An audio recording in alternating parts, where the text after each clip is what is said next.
बहुत समय पहले की बात है। एक छोटे से गांव में एक ईमानदार किसान रामलाल रहता था।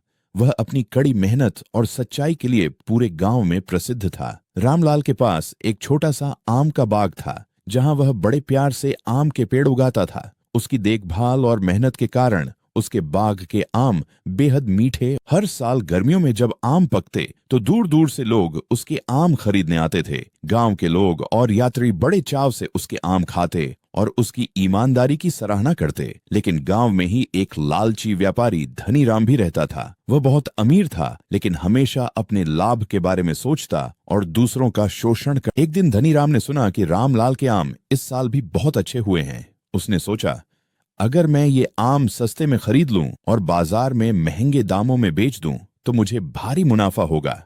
यह सोचकर वह रामलाल के पास गया। लालच और चालाकी धनीराम ने मीठी मीठी बातें करते हुए कहा, रामलाल, तुम्हारे आम तो सच में कमाल के होते हैं। मैं चाहता हूं कि तुम अपने सारे आम मुझे ही बेचो। मैं तुम्हें अच्छा दाम दूंगा। रामलाल ने मुस्कुराकर कहा, मैं अपने आम सबको एक ही दाम पर बेचता हूं। अगर तुम्हें खरीदना है तो उसी दाम पर ले सकते। लेकिन धनीराम चालाक था। उसने कहा, मैं तुम्हें अभी पैसे नहीं दूंगा। तुम अपने सारे आम मुझे दे दो। मैं उन्हें बाजार में बेचकर तुम्हें दुगना पैसा दूंगा। सोचो, तुम्हें अच्छा मुनाफा होगा। रामलाल समझदार था। उसने सोचा और कहा, मुझे माफ करना, लेकिन मैं बिना पैसे लिए अपना सामान नहीं देता। ईमानदारी से कमाए गए पैसे ही मुझे सुख देते हैं। धनीराम को गुस्सा आया, लेकिन वह कुछ बोल नहीं पाया।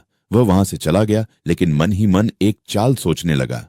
लालच का फल। अगली सुबह जब रामलाल अपने बाग में आम तोड़ रहा था, धनीराम चोरी छिपे उसके बाग में घुसा और एक पेड़ से कुछ आम तोड़कर अपने घर ले गया। उसने सोचा, अब मैं इन आमों को बाजार में बेचूंगा और पूरा पैसा मेरा होगा। लेकिन जैसे ही उसने आमों को बेचने की कोशिश की, लोगों को आमों का स्वाद अजीब लगा। आम कच्चे थे, क्योंकि धनीराम ने उन्हें समय से पहले तोड़ लिया था। कोई भी आम खरीदने को तैयार नहीं हुआ। उल्टा लोगों को यह बात पता चली कि उसने चोरी की है। गांव वालों ने उसे पकड़ा और सरपंच के पास ले गए। सरपंच ने धनीराम से कहा, जो मेहनत नहीं करता और बेईमानी से पैसा कमाना चाहता है, उसका यही हाल होता है। धनीराम शर्मिंदा हुआ और उसने रामलाल से माफी मांगी। रामलाल ने मुस्कुराकर कहा, धनीराम, मेहनत और ईमानदारी से कमाया हुआ धन ही असली सुख देता है। तुम्हें अपनी गलती का एहसास हुआ, यही काफी है।